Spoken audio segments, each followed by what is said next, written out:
ገዳም ማለት የሰው ልጅ ከዓለም ተለይቶ ወደ ፈጣሪው የሚቀርብበት የሰራውን ኃጢያት ለማስተሰረይ ከዓለም ርቆ የሚቆይበት ሰዎች በማይኖሩበት ስፍራ በተራራ በጫካ ውስጥ የሚኖሩበት ቦታ ነው።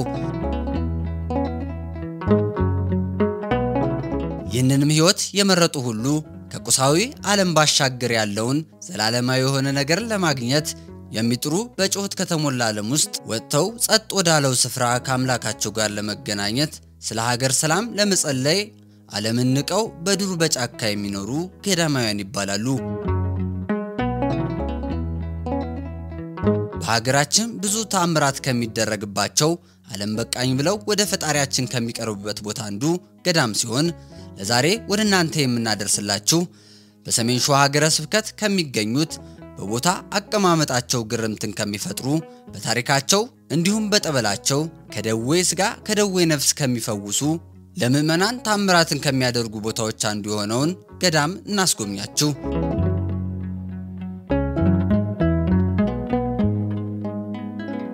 የገዳም ደብረ ከርቤ ዳግማዊ ጎለጎታ አንድነት ገዳም ይባላል። ገዳሙ የሚገኘው ከጻድቁ ንጉስ አጼ ዘርዓ ያዕቆብ መናገሻ ከተማ ደብረ ኢባ ከዛሬዋ የሰሜን ሸዋ ዞን ርዕሰ መዲና ደብረ ብርሃን ከተማ ወደ ደሴ መስመር በሚወስደው መንገድ ሰሜን ምዕራብ አቅጣጫ ወደ ግራ ታጥፈው ጠጠራማ መንገድ 7 ኪሎ ሜትር ርቀት ተጉዘው የሚያገኙ ሲሆን አካባቢው በተለያዩ ዘመናት የተለያዩ ስሞች ያገኘ ሲሆን በ9ኛው መቶ ክፍለ ዘመን የወዲት ዋሻ እየተባለና በ14ኛው መቶ ክፍለ ዘመን ደግሞ እምቢለ አጼ እየተባለ እንደሚጠራም የገዳሙ አባቶች ነግረውናል። በ9ኛው መቶ ክፍለ ዘመን የወዲት ጉዲት ያኔ መከራ ዘመን በዛ ቦታ ላይ ነው ያሳለፉት። በዚያን ጊዜ ጽላቱን አዝለው አባቶቻችን እናቶቻችን ገብተው ሲጾሙ ሲጸልዩ ለሀገር ሰላም ለሃይማኖት አንድነት በዚያ ቦታ ላይ ሲማጸኑ የነበረበት አጽማቸው የረገፈበት ቦታ ነው።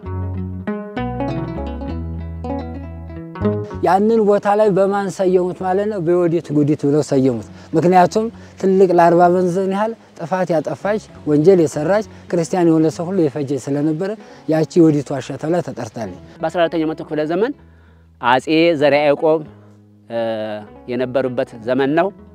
ያ ቦታ እምቢለ አጼ ተብሎ ተጠራ ማለት ነው። ከዚህ በኋላ አልኖርም ብለው ንግስቲቱ ይሄንን የገለጹበት ምክንያት ያው አባታችን ንጉስ አጼ ዘርዓ ያዕቆብ ታላቅ ፍትህን ህገ መንግስትን ያወጡ ስለሆነ ዲያቆኑን በገደለበት ሰዓት እሱም ይህ ፍርድ ይገባዋል በማለት ይሄንን ብይን ወይንም ደግሞ ፍርድ ፈርደው ተሰቀለ። ልጃቸው ፍርድ ተፈረደበት። ወደዚህ ንግስቲቱ ካሁን በኋላ ጾሜ ጸልዬ የልጄን ራሮት ከአምላኬ ታርቄ መወጣት አለብኝ በማለት እዚህ ቦታ ላይ ተጽናንተው ከዚያ ከመጡ በኋላ ላይ እንግዲህ ብዙ ሱባኤ ይዘው ፈጣሪያቸውን ጠይቀው እንግዲህ አባቶች ሲናገሩ ልጃቸውን ሁሉ በጸሎት ጠይቀው እንዳስማሩ ነው። ከዛም በኋላ ላይ ተዚያ ተነስተው እንግዲህ ከብዙ ሱባኤ በኋላ ላይ እዚህ ማዶ እቴጌ ማርያም ተነስተው እዚያ ሄደው በስማቸው ቤተክርስቲያን እንዳሰሩ ነው። ከዚያ በግራኝ መሐመድም ጊዜ በ15ኛው ክፍለ ዘመን ማለት ነው ያ ሁሉ ጥፋት በነበረበት ሰዓት እኛኛው እንደለመዱ አባቶች ታሪካቸውን ይያዙ እየመጡ እዚያ ዋሻ ላይ ብዙ ጽላትና ንብረት ያተረፉበት ትልቅ ዋሻ ነው። ከያ ወዲህ እንግዲህ ልጆችና አባቶች ሲናገሩ ማለት ነው እኛ እንደመጣን ስናይ ጽና ርጋፊው እንደሚገኝ ድምጹም እንደይሰማ የምርዋ ድምጹም እንደሚሰማ ይነግሩን ነበር። ስንሄድ ግን እኛ እናገኘው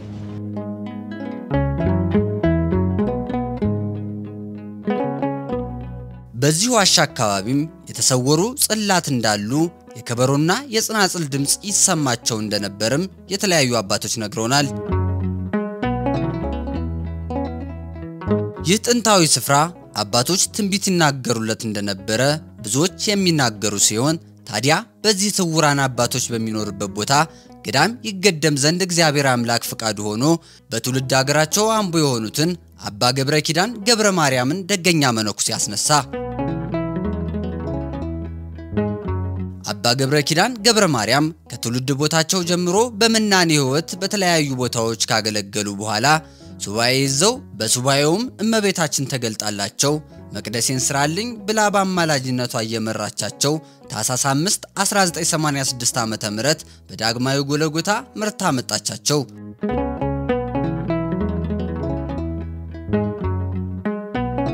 እኚህ ደገኛው መነኩሴ ዘመናዊ መሳሪያ በሌለበት ረድኤተ እግዚአብሔርን አጋዥ አድርገው በመንፈስ ቅዱስ መሪነት በቅድስት ድንግል ማርያም አማላጅነት አለትን በመሳር ፈልፍለው ከአለት የታነጹ 48 ዋሻዎችን ለቤተ መቅደስና ለተለያዩ አገልግሎቶች ፈልፍለው ዳግማዊ ጎለጎታ ገዳምን ገደሙት። አምቦ ከተማ ተነስተው ምናኔ ህይወት ወደ ዝቋላ ከዝቋላ ወደ ጻርቃኔ ማርያም ከጻርቃኔ ማርያም ደግሞ ወደ ሳራ ደብረገነት ቅዱስ ሚካኤል በአሁኑ ሰዓት ከሌሽ ተብሎ የሚጠራው ማለት ነው። እዚያ ቦታ ላይ ገብተው ታላቅ ጸጋ የበዛላቸው አባት ናቸው። አባ ኃይለ ጊዮርጊስ የቦታው መስራች እዚያ ከገቡ በኋላ እዚህ ደብረ ከርቤ ዳግማዊ ጎልጎታ 48 ዋሻዎች ናቸው ማለት ነው። ከደብረገነት ሳራ ቅዱስ ሚካኤል ማለት ነው። እኔም እሳቸውም አባ ገብረ ኪዳን እዚያ ነው የተገናኘ ነው። እዚያ ቦታ ላይ ተገናኘን በአንድነት እኔ እዛ ቤተ ክርስቲያኑ አካባቢ ላይ በሱባኤ ቤት ጸንቼ አንዳንድ አጸዶችን እየተከልኩኝ ግቢውን ያለውን እያጸዳሁኝ ሰዓታት እየቆምኩኝ አገልግሎት እያገለገልኩ ነበር። ሁለታችንም እየተረዳዳን በዚህ አይነት ስራ ቆይተናል። እዛው ቦታና ታላቅ በረከት ደርሶን ወደዚህ መጥተው አባታችን አባ ገብረ ኪዳን በገለጸላቸው መንፈስ ቅዱስ እንደገና ቤተ መቅደሴን በዚህ ቦታ ላይ ታንጻለህ ተብለው ነው በመንፈስ ቅዱስ መሪነት እዚህ ቦታ ላይ ታኅሳስ 5 ቀን 1986 ዓመተ ምህረት ነው። ይህ ገዳም ሲገደምም መጀመሪያ ተራራማ እንዲሁም ምንም አይነት ልማት እንደሌለውና ውሃን በማጋዝ እነዚህን ሁሉ ልማቶች በገዳሙ መስራችና መነኮሳትም ጥረት ሊለማ እንደቻለም ነግረውናል። ይሄ ቦታ ድሮን የሳቀው የዝንጀሮና ከውቶች ፍየሎች እንትን የሚሉበት ነበር፣ የሚፈነጩበት ወይ የሚታገዱበት ነበር። ዝንጀሮም የሚውልበት ነበር በአካባቢው ማለት ነው። እዚህ ስንጠብቅ ድሮ እህል ስንጠብቅ በዚህ አካባቢ ዝንጀሮ ራሱ እኛን ያሳድደን ነበር፣ ከበረ ነበር ዝንጀሮ ማለት ነው። ከዛ በኋላ ይሄ ገዳሙ ከተመሰረተ በኋላ አባታችን አባ ገብረ ኪዳን እዚህ ሀገር መታው ዋሻውን ከፈለፈሉት በኋላ ኩሸሌውን አጥፍተው ከዛ በኋላ ውሃ በበርሜል እየቀዱ ዛፍ ተክለው ይሄ ሁሉ የምታዩት ጫካ ገዳሙ ከተመሰረተ ወዲህ ነው እንደዚህ አምሮ የሚታየው ማለት ነው። ከዛ በፊት ምድረ በዳ ነበር።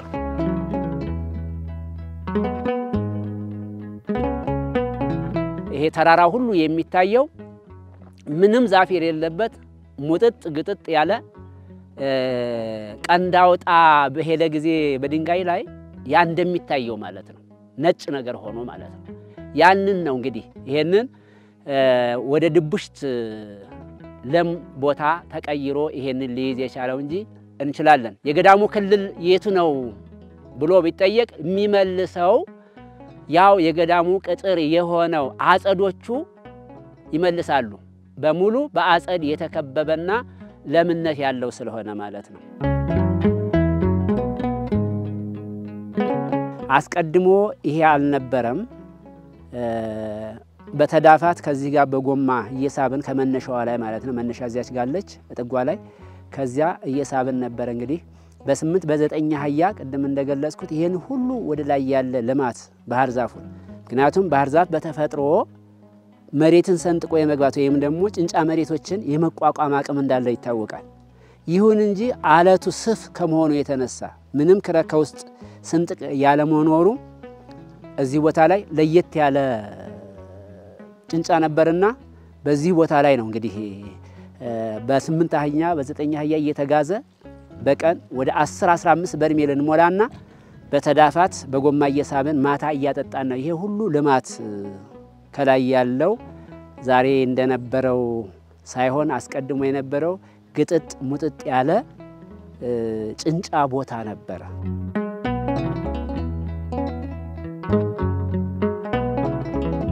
እንኳን ለመስራት ለማሰብ በሚከብደው ቦታ በተሰራው መንገድ ላይ አባ ተክለ ዮሐንስ ገብረ ወልድ የገዳሙ አበምኔት ወደ ቤተ መቅደሶች ወሰዱን።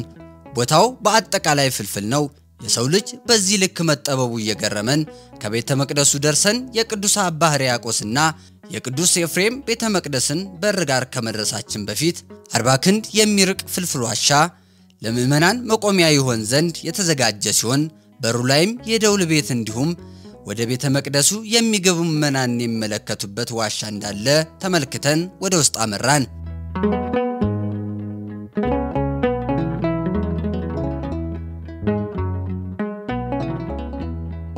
ፍልፍል ዋሻ ቤተክርስቲያን ሳይሆን ክብ ቤተክርስቲያኖች እንደተሰሩበት ቅኔ ማህሌት፣ ቅድስት፣ መቅደስ ሶስቱንም ክፍል የያዘ ነው ማለት ነው።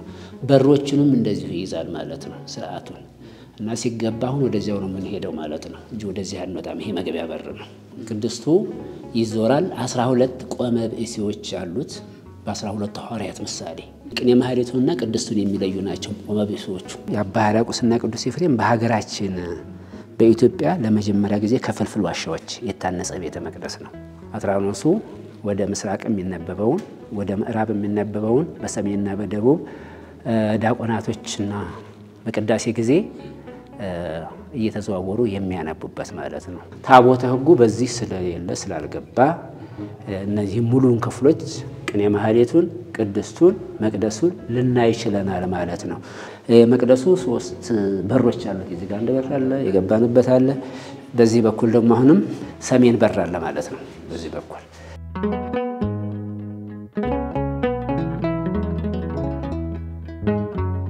በቅዱስ አባ ሕርያቆስና በቅዱስ ኤፍሬም ቤተ መቅደስ ውስጥም ተጉዘን ቤተ ሩፋኤል እንዲሁም የቅድስት ሥላሴ ቤተ መቅደስን የተመለከትን ሲሆን በዚህ ቤተ መቅደስም የመሶብ ቅርጽ ያለውን ፍልፍል ዋሻ አይተናል።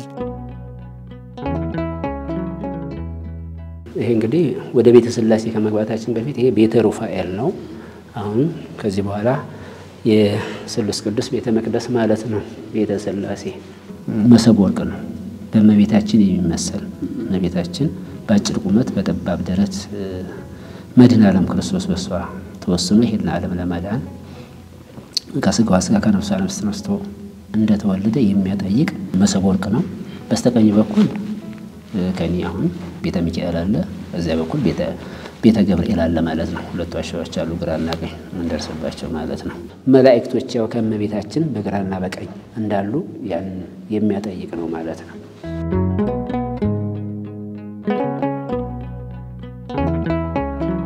ይህንንም ቤተ መቅደስ ተመልክተን በተራራ ላይ የመስቀል ቅርጽ የተሰራለት ዋሻ ወደ ገድል ቤት እንዲሁም ወደ ቤተ ሰላም የሚያስገባ ሲሆን ከመስቀሉ ቀኝ በሚገኘው ዋሻም ገድል ቤት እንደሚባል ይህም ምሳሌነቱ በ9 ቅዱሳን እንደሆነ ተገልጾልናል። ገድል ቤትና ወደ ቤተ ሰላም የምንገባበት ነው።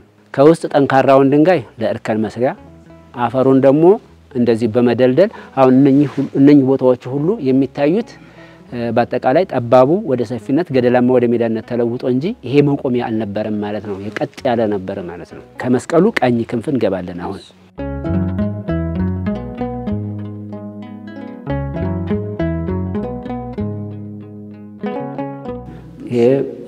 ገድል ቤት ነው። የመጥምቀ መለኮት ዮሐንስ ገድሉ እየተነበበ ያ በማያ ጸሎቱ ሲጠመቁ እንደ 40 ቀንና እንደ 80 ቀን በተሰጠው ቃል ኪዳን ማለት ነው። ይሄንን የመሰለ ያው የጸሎት ቦታ ነው ማለት ነው። 9 ቅዱሳን ወደ ሀገራችን ከገቡ በኋላ ይሄኛው መሃል ላይ ያለው በአባታችን በአቡነ አረጋዊ ዘደብረ ዳሞ በመንፈስ ልቀው በእድሜ አናሳ ሲሆኑ ወይም ደግሞ እንግዲህ በ14 ዓመታቸው እንደመነኮሱ ነው ገድሉ እንትን የሚነግረን። እሳቸው እዚህ ከፍታ ቦታ ላይ ሆነው የሚያስተምሩበት ወይም ደግሞ በመንፈስ ለመላቃቸው የሚያመለክት ነው ማለት ነው። ከመካከል ያሉት መቀመጫዎች 3 ናቸው። የሐዋርያት አምድ በተባሉት ጴጥሮስ፣ ያዕቆብና ዮሐንስ ያን ምስጢራት የሚያስተምር ነው ማለት ነው። 9 እና 3 ስንደምራቸው 12 ናቸው። በ12 ሐዋርያት ምሳሌ በህቡ እንዳሉ ያንን ያጠይቃል ማለት ነው።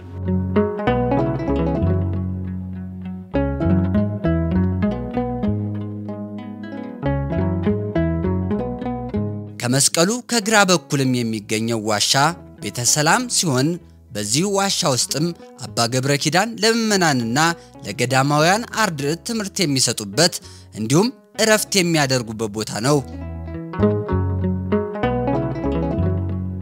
በቅድስት ቤተ ክርስቲያን ባልና ሚስት አንድ አካል ናቸውና ያንን ከልጆቻቸው ጋራ ምን ያህል አምልኮተ እግዚአብሔር ለመግለጽ በሰላም በፍቅር መኖር የሚያጠይቅ አስተምሮ አባታችን አባ ገብረ ኪዳን የሚሰጡበት ክፍል ነው ማለት ነው። መነኮሳትና መነኮሳይትን ሴቶች ወንዶች እንደ አንቀጻቸው ውጭ ብለው አስተምሮ ይሰጡበታል። ገድሉን እየተረጎሙ ይሄንን የወንጌሉን ፍሬ መመገብ የምንችለው በእንደዚህ አይነት ጻማ ድካም ነውና በርቱ ጽኑ እያሉ ማህበረ መነኮሳቱን አስተምሮ የሚሰጡበት ነው።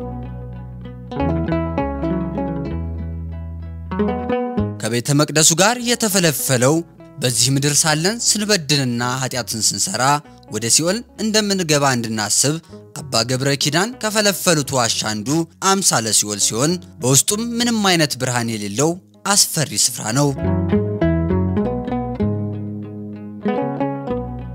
መልካም ስራ ሳንሰራ በህይወት ዘመናችን የሲኦል አስከፊነት አለ።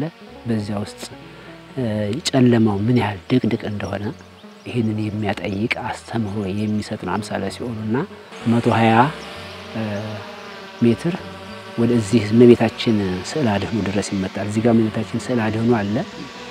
ከጨለማ ወደ ብርሃን በአማላጅነቷ እንደምታወጣ የሚያጠይቅ ማለት ነው። ልክ ብርሃን የሚያወጥ ከውስጥ ከታች የሚመጡ ምእመናን እዚህ ጋር ሲደርሱ ነው ማለት ነው። እዚህ ጋር ሲደርሱ ነው። ወደ ተራራው ወደ ላይኛው ክፍል በወጣን ጊዜ የቤተ መድኃኔዓለም ፍልፍሉ ዋሻን የተመለከትን ሲሆን ይህ ቤተ መቅደስም የመስቀል ቅርጽ ያለውና በውስጡም የኢያቄም ሐና ቤተ መቅደስን ያዘ እንደሆነም ተነግሮናል። መስቀለኛ ቅርጽ ያለው ነው። እዚህ ገብተን የምናገኘው የመድኃኔዓለም ክርስቶስ ቤተ መቅደስ ነው ማለት ነው። መስቀለኛ ቅርጽ ስላለው ከኒ በስተቀኝ በኩል እናቶችና እህቶች ከኒ በስተግራ እዚህ ያለንበት አባቶችና ወንድሞች የሚቆሙበት ነው ማለት ነው። በያንቀጻቸው ወደ ኋላ በምንጠጋበት ሰዓት ያው መቅደሱ ነው መስቀለኛ ቅርጽ ስለሆነ መንጦላይቱ ያለበት ከኛ ፍል ለፊት ጀምሮ እስከ ሴቶቹ ፍል ለፊት ድረስ ምን አለ ማለት ነው መቅደሱ ነው ማለት ነው። አትራኖስ አሁን የገባ ነገር የለውም። አትራኖስ በተለይ መጽሐፍን የምናነብበት በሙሉ በአጠቃላይ ከዚሁ ከዋሻዎቹ የተፈለፈሉ ናቸው ማለት ነው። እንዲህ በምንወርድበት ሰዓት በምንታጠፍበት ሰዓት አሁን ኢያቄምና ሐና ቤተ መቅደስ ነው ያለው ማለት ነው። አሁን እኔ ወደምሄድበት ወደ በስተቀኝ በኩል ማለት ነው ወደዚህ ስንገባ ኢያቄምና ሐና እንግዲህ ለእመቤታችን መገኛ ምክንያቶች ናቸውና ቤተ መቅደሱ ይሄንን የመሰለ ነው ማለት ነው። ከዚህ ከመጋረጃ ግቢ ክፍል አለ ማለት ነው።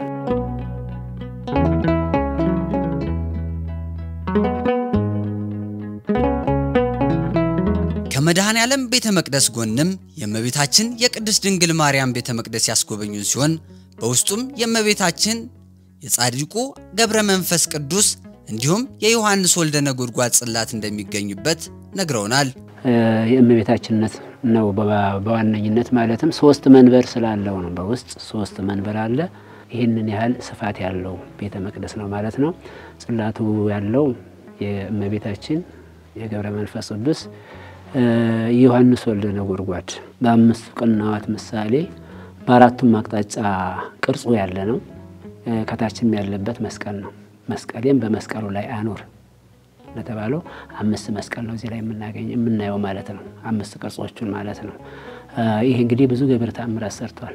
አባታችን አባ ገብረ ኪዳንን ይሄንን ቤተ መቅደስ በሚፈለፍሉበት ጊዜ አፈሙዝ አስደፍቷል። እነዚህ ምላጩን ለመሳብ ወይም ደግሞ ያንን እሳቸውን ለመግደል በተነሳሱበት ሰዓት ሰውነታቸውን አብረክርኳቸው አፈሙዙ ወደ ታች ነው የተደፋው ማለት ነው። አትራኖሱ ከታችም ጀምሮ በየቤተ መቅደሱ ያየናቸው 4 አትራኖሶች ናቸው። ከዚሁ ከድንጋዩ ለመፈልፈሉም የምታዩት ይሄንን የመሰለ ነው ማለት ነው። ዋሻ በጣም ቀዝቃዛ ከመሆኑ የተነሳ እነዚህ ከላይ ማክበሪያ ልብሶቹን የሚያረሰርሳቸዋል። ለዚህ ነው ከታይ ላስቲክ የተደረገው እንጂ እንደምታዩት ያንዳ አትራኖስ ነው። ያንዳ አትራኖስ ነው። በዚህ ጋር አትራኖስ አለ፣ በዚህ ጋር አትራኖስ አለ። ይሄ ወደ ታች ትምህርት የሚሰጥበትና ወንጌል የሚነበብበት እንዲሁም ደግሞ ድርሳናቶችም የሚነበብበት በዚህ ሁኔታ ላይ ነው ማለት ነው።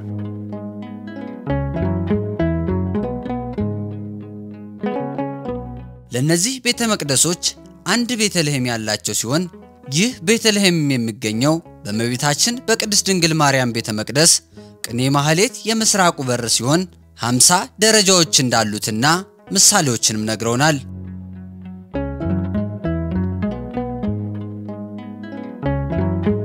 በዚህ በቅኔ ማህሌቱ የምስራቅ በር አለ። የምስራቁ በር በመንወጣበት ሰዓት 21 ደረጃዎች አሉት። 21 ደረጃ የእመቤታችን ዕለቷን የሚያጠይቅ ነው። ደረጃዎቹ እንደምታዋቸው አቀማመጣቸው ዝግዛግ ነው። ይሄ የመድኃኔ ዓለም ክርስቶስ መከራውን የሚያሳስብ ነው። ወደፊት ሲጎትቱት፣ ወደ ኋላ ሲወረውሩት ሲለቁት፣ እንዲሁም ደግሞ ወደ ቀኝም ወደ ግራም ሲገፉት ሲያዳፉት የነበረውን ይህ ግራና ቀኝ መከራ የተቀበለበትን ያንን የመከራውን ጊዜያት የሚያሳስብ ነው፣ የሚያጠይቅ ነው፣ የሚያስረዳ ነው ማለት ነው። ከምስራቁ በር ተከፍቶ በሚወጣበት ሰዓት አሁን ቤተልሔም ይገኛል። ቤተልሔም አሁን ከዚህ ሶስተኛው ገደል ላይ ነው። በአሁኑ ሰዓት ልንወጣ አንችልበት ቤተልሔም ነው። ያው ካህናቶች ዲያቆናት ለተልእኮ እነ ቅዱስ እስጢፋኖስ እንደተፋጠኑበት የሚፋጠኑበት ካህናት አባቶቻችን አጥናው መጥተው ቅዱስ ሥጋው ክቡር ደሙን በዚህ የሚያቀብሉበት ቦታ ነው ማለት ነው ቤተ መቅደሱ። ከውጭው ላይ እስከ ቤተልሔሙ ድረስ 29 ደረጃዎች አሉ። በ50 ደረጃዎች ወርዶ ነው ቅዱስ ሥጋው ክቡር ደሙን አባቶቻችን፣ እናቶቻችን፣ እህቶቻችን፣ ወንድሞቻችን የሚቀበሉት ማለት ነው። በእነዚህ ቤተ መቅደስ የሚከበሩ ክብረ በዓላት ምን ናቸው? እንዲሁም ፍልፍል ቤተ መቅደሶቹ አገልግሎት እየተሰጠባቸው ነው ስንልም ጠይቀናል። ምናከብራቸው ክብረ በዓላት በዚህ በደብረ ከርቤ ዳግማዊ ጎልጎታ በገዳሙ ውስጥ በዓታ ለማርያም ታኅሳስ 3 እንዲሁም ደግሞ የካቲት 16 እና ነሐሴ 16 መጋቢት 5 ገብረ መንፈስ ቅዱስ የረፍት በዓላቸውን በተመለከተና ቦታው የተመሰረተበት ነው። ይህን በተመለከተ የሚከበር በዓሎች ናቸው ያሉት ማለት ነው። እና በዚያን ሰዓት እንግዲህ የሚቀደስበት የሚሰለስበት ይሆናል ማለት ነው። ሌላው በማዕጠንት ይታጠናል ኪዳን በሚቻልበት አቅም፣ ምክንያቱም ብዙ ቤተክርስቲያን ስለሆነ የካህናትም የመነኮሳት እጥረት ስላለ ሁሉም ላይ በፍልፍል ዋሻው ያሉት ቤተ መቅደሶችን ማስገልገል አልቻልንም ማለት ነው።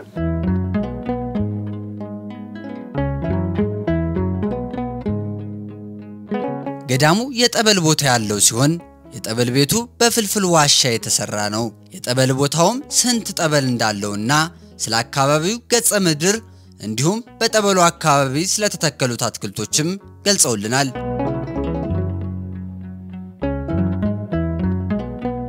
የጸበሉ ቦታ ይዘት ዛሬና እናንተ እንዳለንበት ሳይሆን የሚታየው አስቀድሞ ቀጥ ያለ እንደ ሊማሊሙ ገደል የሚታይ ነበር።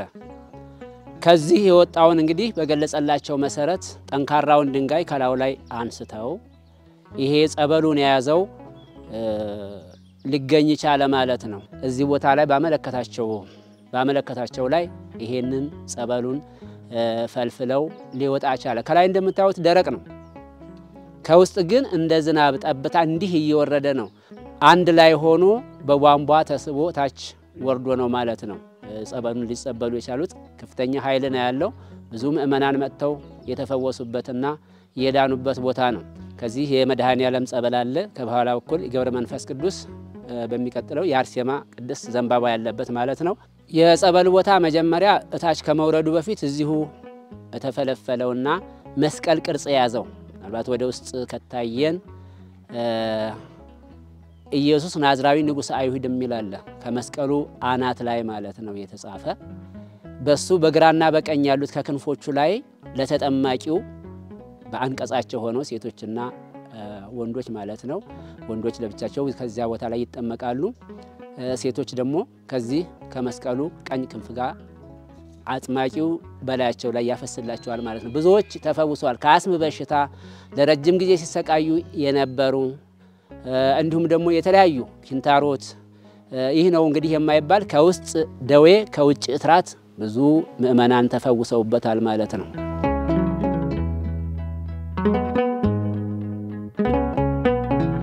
ግርምትን ስለፈጠረብን በዚህ ተራራ ከባድነትና ቀጥ ያለ ስለሆነም እንዴት መንገዶች ሊሰሩ እንደቻሉና አትክልቶችም እንዴት ሊበቅሉ እንደቻሉ ጠይቀናል።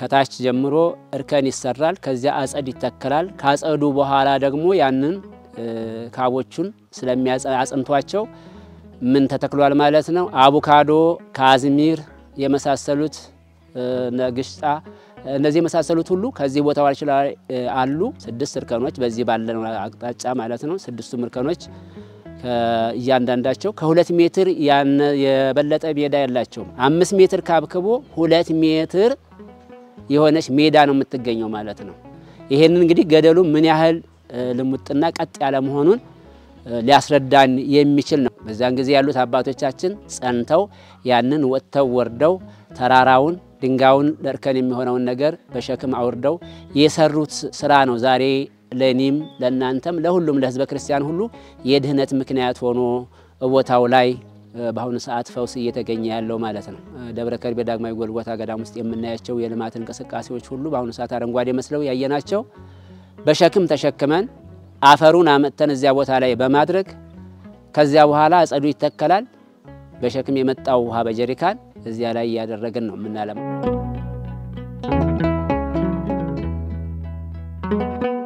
አባታችን አባ ገብረ ኪዳንም ይህንን ገዳም ሲፈለፍሉም ሆነ ይህንንም ልማት ሲሰሩ ብዙ ፈተና እንደተፈተኑና ፈተናዎቻቸውንም እግዚአብሔር ረዳት አድርገው እንዳሳለፏቸውም ተነግሮናል በዚያን ሰዓት ለአባታችን ለአባ ገብረ ኪዳን ከቀረቡላቸው ፈተናዎች አንዱ አንገታቸውን በመጥረቢያ ለመቁረጥ በአንድ አባት ላይ ጥራታችን ዲያብሎስ አድሮ አነሳስቷቸው መጥተው ነበር እቺ መጥረቢያ ወደ አንገታቸው እንደዚህ በሰነዘሩበት ሰዓት እንደ ሞተ ለሚጦር እጃቸው ላይ ድርቅ ብሎ ከዛ አብረክሩኳቸው አንገታቸውን መምታት አልቻሉም ከዚሁ ከቦታው ላይ ተተዋት ዛሬ ግዑዝ የሆነችው እቺ መጥረቢያ ትምህርት ትሰጣለች ማለት ነው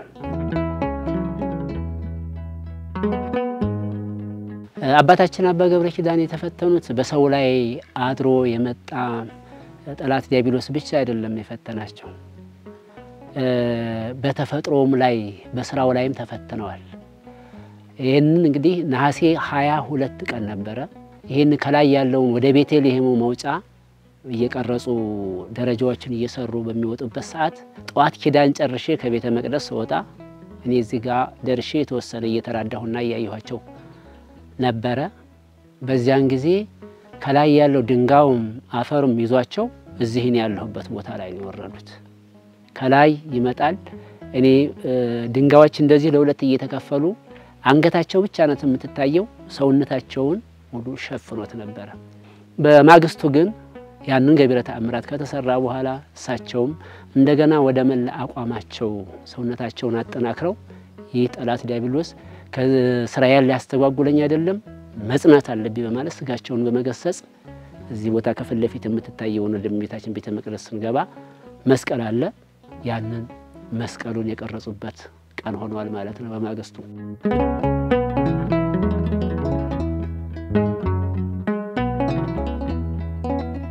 እነዚህን ፍልፍል ዋሻዎች እንዲሁም የተለያዩ የልማት ስራዎችን የሰሩ አባታችን አባ ገብረ ኪዳን ገብረ ማርያም በሚያዚያ 23 1959 በአምቦ ተወልደው በመጋቢት 11 1995 ዓመተ ምህረት በመምክንያት ከዚህ ዓለም ከተለዩ በኋላ መካነ መቃብራቸው በፈለፈሉት ዋሻ ውስጥ በክብር እንደሚገኝም ተመልክተናል በ36 ዓመታቸው ነው ያረፉት 1995 ዓመተ ምህረት ማለት ነው ይሄ አባታችን አባ ገብረ ኪዳን መካነ መቃብራቸው ነው ወጥተው ወርደው እንግዲህ አገልግሎት ዘመናቸውና ከደድካም ወደ እረፍት ልጄ ተብለው በተጠሩበት ሰዓት ያው እሳቸው በፈለፈሉት አስቀድመው ባዘጋጁት በዚሁ በቤተ መቅደሱ መገናኛ ላይ ማለት ነው የመድኃኔዓለምና እዚህ ጋር ፍለፊታችን ያለው የእመቤታችን ቤተ መቅደስ ነው በዚህ መካከል ነው አባታችን መካነ መቃብራቸው ማለት ነው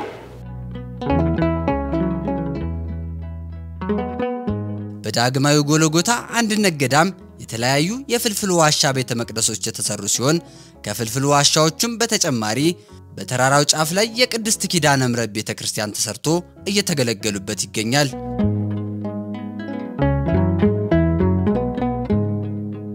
ሌላው አሁን ባለንበት ላይ በመናይበት ጊዜ ይሄ ቤተ መቅደሱ ታቦተ ሕጉ ከዋሻ እየወጣ በዚህ ቦታ ላይ ነበር ምናነክሰው በዚሁ ቦታ ላይ አሁን ቤተ መቅደሱ ታንጾ ደካሞች አባቶችና እናቶች ህፃናት የሚያድጉ መውረድ የሚያቅታቸው ወደ ዋሻ በዚህ ቦታ ላይ እንዲገለገሉ ተደርጎ ብፁዕ አባታችን አቡነ ኤፍሬም በነበሩበት ሰዓት መሰረት ተጥሎ ይህ ቤተ መቅደስ ታንጾ አሁን አገልግሎት እየተፈጸመበት ነው።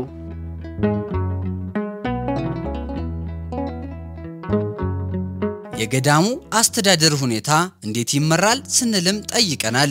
ይህም ገዳም ለሀገረ ስብከቱ ተጠሪ ሆኖ ያለበትና አበምኔት መጋቢ ጓል መጋቢ ሊቀረድ የገዳማት መተዳደሪያ ደንብ በሚያዘው መሰረት ማለት ነው በጠቅላይ ቤተ ክህነት በወጣው በዚያ መሰረት የሚመራና ከ50 ያላነሱ ማህበረ መነኮሳይትና መነኮሳት የሚገኙበት ገዳም ነው ማለት ነው።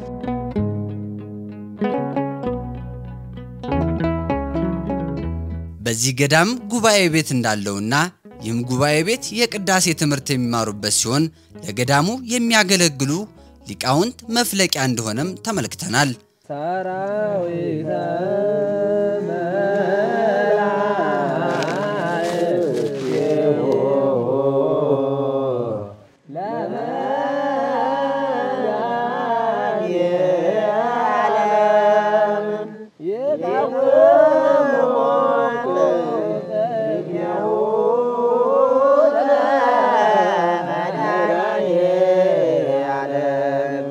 ገዳሙ በገቢ ምንጭነት የሚጠቀምባቸው የከብት ማድለምን ስራዎችን ጨምሮ የተለያዩ ስራዎችን ገዳማውያኑ እንደሚሰሩ ነግረውናል። ገዳሙ በገቢ ምንጭነት ከሚሰራቸው ስራዎች ጅምሮች እስከ ተወሰነ ድረስ መቼም ደርሰው ያንን ብዙ አቅም ያበጀና ለሌላው ለገዳሙ ማህበረ መነኮሳት በጥቅሉ በቂ ግባትም ወይም ደግሞ በቂ ምርትም ባይገኝ ሌላው ንብ በማነብም ጥቂት የንብ ዘመናዊ ንብ ቀፎዎች አሉ።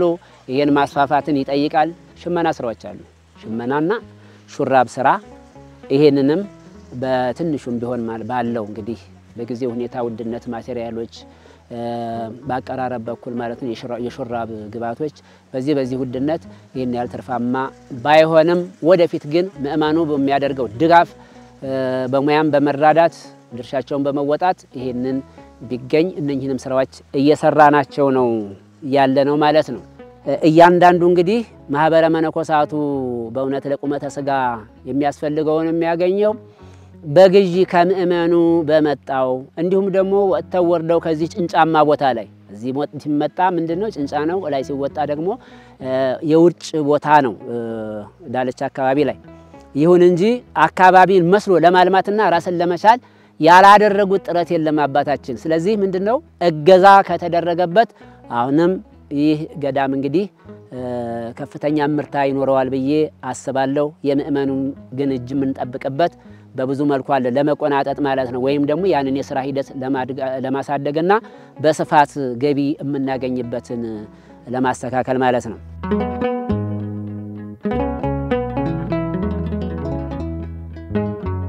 አባ ገብረ ኪዳንም ይህንን ገዳም ከመጀመሪያው ጀምሮ ያለሙ ሲሆን በልማት ስራቸው የተለያዩ አትክልትን የተለያዩ አጽድ በመትከል ገዳሙን ከባዶ መሬት በእርከን ስራ ወደ ለም አካባቢ በመቀየራቸው በጊዜው ከነበሩት የተለያዩ ገዳማት አድባራት ተወዳድረውም ተሸላሚ እንደነበሩም ነግረውናል። ሽልማት እስከ መቀበል ድረስ አባታችን የደረሱበት ሁኔታ አለ።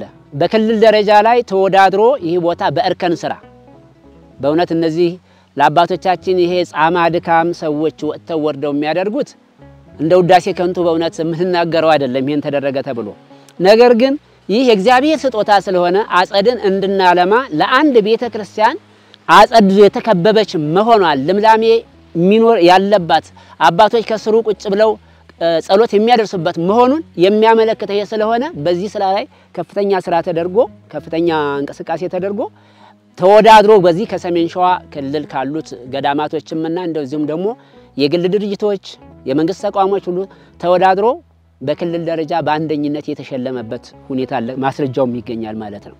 በሁለተኛ ደረጃ ከዚያ ካለፈ በኋላ ክልል ላይ አልፎ በፌደራል ደረጃ ላይ ግርማ ወልደ ጊዮርጊስ ከሳቸው የተቀበልንበት ሁኔታ አለ ማለት ነው። የሚያበረታታና ቅድስት ቤተክርስቲያናችን ገዳማት አድባራት በዚህ በአጸድ ስራ ላይ ከፍተኛ አስተዋጽኦ ያበረከተችና ለሀገር ሀብት ያስቀመጠች መሆኗን ሁሉ ግልጽ ነው ማለት ነው።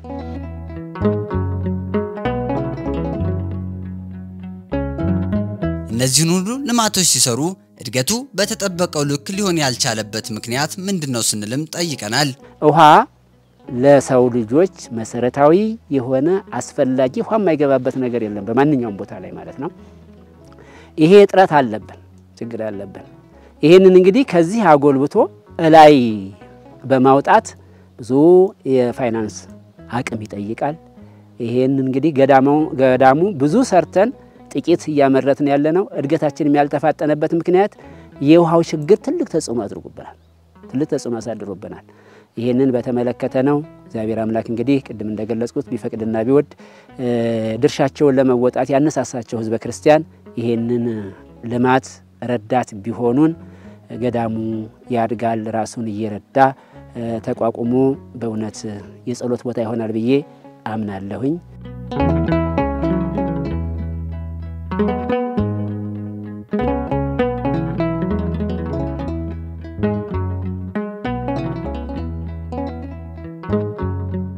እዚህም ቦታ ላይ ያው ብዙ ምእመናን ይመጡ ነበር ቀደም ብሎ።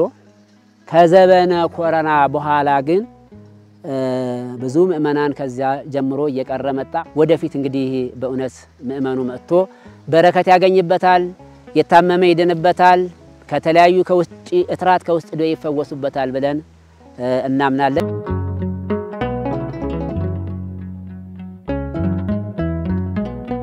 ገዳሙ ለወደፊት እንደ እቅድ የያዛቸው ነገሮች በጅምር የሚገኙ የተለያዩ ስራዎችና በገዳሙ ውስጥ ለእንግዳ ማረፊያ የተጀመረ ህንጻ እንዳለና እንደ ፍጥነቱ ያላለቀበትም ህብረተሰቡ በሰላም እጦት ምክንያት ከገዳሙ በመቅረቱና እየተሰሩ የሚገኙ ልማቶች ገዢ ስላላገኙ እንደሆነና ሌሎች እቅዶችም እንዳላቸው ነግረውናል።